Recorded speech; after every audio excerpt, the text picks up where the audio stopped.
In my videos when I'm starting fires, you guys see me both using lump charcoal as well as briquettes. Some people have been asking me which one I prefer, and for me, it's kind of depends on what I'm doing. So in this video, I wanted to give my opinion on both lump and briquettes so that you guys can decide which is best suited for you. This video is not sponsored by Fogo. They don't even know I'm making this video. This is just a video that I wanted to make to help those of you guys who do a lot of cooking in the backyard, especially those who use kettle grills and what we're smoking mountains and green eggs and things of that nature. When your main heat source isn't logs, but it's charcoal that you're relying on. I'm only going to be talking about Fogo charcoal. They have the variety of, the traditional lump charcoal, the briquettes, and also the large chunk lump charcoal. So the first one that I want to talk about is just the regular lump charcoal, and if we're talking about Fogo, we're talking about the black bag. This is probably the one that you guys see me use the most, and the thing that I love about this charcoal is that it burns really hot. When I'm grilling, this is definitely one that I'm reaching for sure. I really like the flavor of the lump charcoal, and also when I'm like searing off steaks, or if I'm slow smoking something and then at the end that I want to kind of get a more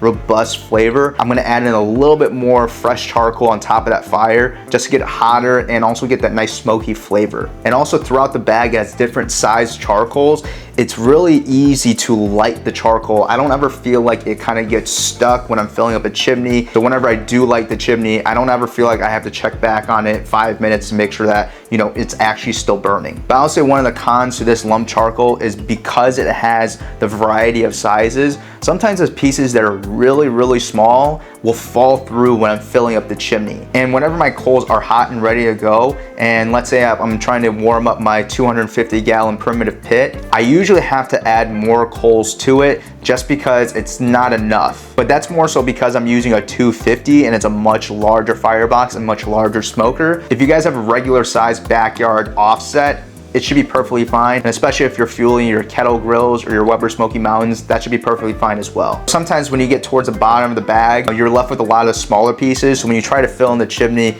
you don't really have that much stuff that will light properly because a lot of it will fall through. So one thing I like to do to kind of prevent that is when you get like halfway through the bag or you're like maybe a third, I like to kind of close the bag up and give it a nice shake so you can redistribute the smaller and the medium-sized chunks just so that the rest of the bag is a lot more consistent when you use it. Next, we're going to be talking about the briquettes. I think this is something new that Fogo just started just a couple months ago. The thing that I love about the briquettes is it's so consistent. All the size, the briquettes are the same, so when you dump them into the chimney, you don't have any smaller ones that are going to fall through. Sometimes when you cook with the lump charcoal, by the time the coals are ready, the chimney is sometimes only 3/4 full, while when you use the briquettes, like it'll still stay that same full chimney size. I also love the fact that it just stays so hot for so long. So if you guys are doing a low and slow cook on your kettle grills, your Weber Smoky Mountains, your green eggs, like this is perfect for it.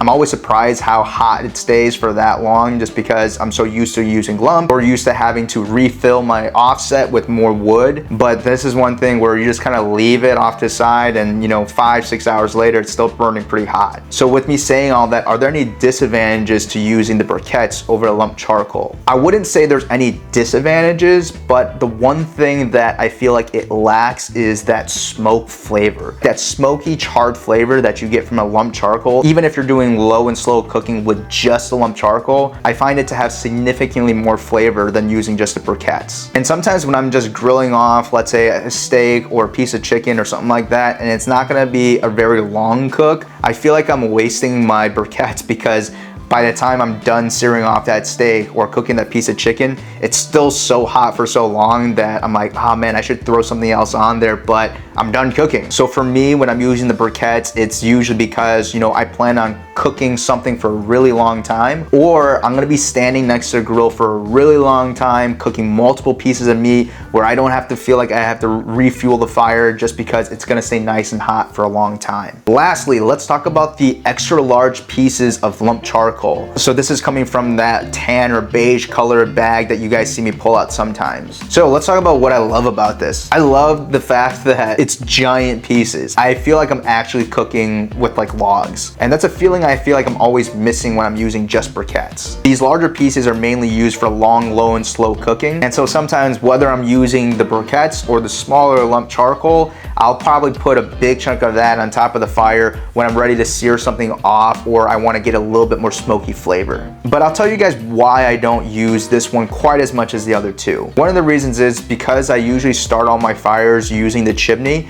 You can't fit that many pieces into the chimney, and by the time I dump them out, there's not that many coals that you can use to really start a fire. And when I'm trying to use it in a kettle grill, sometimes I have to wait for the pieces to break down a little bit because the pieces can be too big and they're a little bit more crackly. If you guys have cooked with lump charcoal before, you know when you start to light it and it starts to pop and crackle and sparks start to fly everywhere. I find that that tends to happen a lot more with the larger chunks than the smaller ones, and because of that I tend to be a little bit more hesitant to step away from the chimney while it's starting to burn, just because I don't want these crazy sparks to be flying while I'm not around. So for me, when I'm using these extra large lump charcoal pieces, I use them kind of strategically. Personally, my favorite way to use it is when I'm using my offset and my wood is just so green that a lot of stuff isn't lighting properly. And once I have a decent sized coal bed in my firebox and I just feel like I just need another bump in heat, rather than putting on the smaller lump charcoal pieces or throwing a couple briquettes in there, I like taking those bigger pieces of that lump charcoal and stack them like you would like a mini firebox, and then put those larger, greener pieces on top,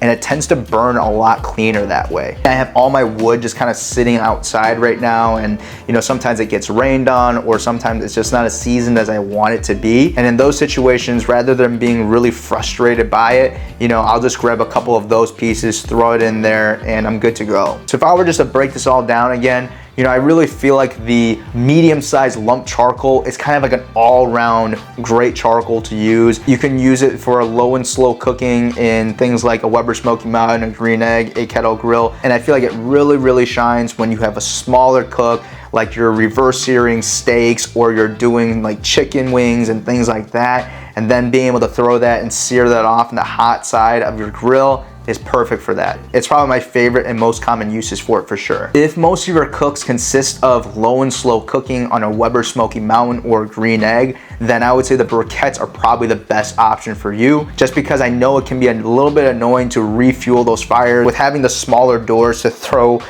wood chunks in there, or briquettes to be kind of annoying. So you want to have something that's going to last a really long time, where you don't really have to refuel it quite often. And for the extra large pieces of a lump charcoal, for me, for the smaller ones, it's a supplement to add a little bit more of that smoky flavor. And for my offset, it's really there to help me to keep that fire alive when my wood is not the best. But if you guys were to twist my arm and force me to tell you which one I would get if I only had a choice of one, it would definitely be the medium-sized lump charcoal. While you lose a little bit of advantage of the consistency to long-lasting heat from the briquettes, I feel like the flavor of the lump charcoal is just so much better, and all the issues that I have with the really large chunks are fixed because you get more uniform pieces. So that's my breakdown of different types of charcoal. So as we finish off this last week of January, I'm sure a lot of you guys have noticed there was no cooking videos in this past month. And the reason for that is because for those of you who are new to barbecue or just want to be better in the kitchen, I really wanted to set you guys up for success. If you guys haven't seen my video of kind of like my essential kitchen tools, definitely go check out that video to see